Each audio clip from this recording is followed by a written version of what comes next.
পাকিস্তানের অত্যন্ত সংবেদনশীল পারমাণবিক স্থাপনা এলাকা কিরানা হিলসে আঘাত এনেছে ভারতের একটি সামরিক ড্রোন। ঘটনাটি কি শুধু একটি দুর্ঘটনা, নাকি এর পেছনে ছিল অন্য কোনো হিসাব নিকাশ?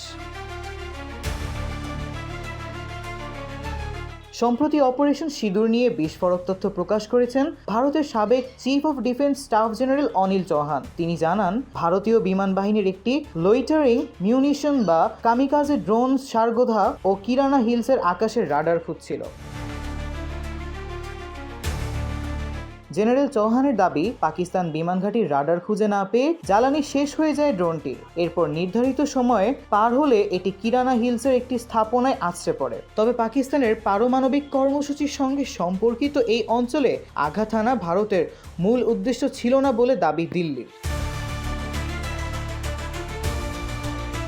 শুধু কিরানা হিলস নয়, অপারেশন সিঁদুরের সময় পাকিস্তান অধিকৃত কাশ্মীরের শারদু এবং ভোলারি বিমান ঘাঁটিতেও হামলার লক্ষ্যবস্তু নির্ধারিত করা হয়েছিল। ভোলারির হ্যাঙ্গারের ভারতীয় হামলা নিয়ে তোলপাড় সৃষ্টি হলেও পারমাণবিক অঞ্চলে ড্রোনের এই উপস্থিতি নতুন করে বাড়িয়ে দিয়েছে দুই দেশের সামরিক উত্তেজনা।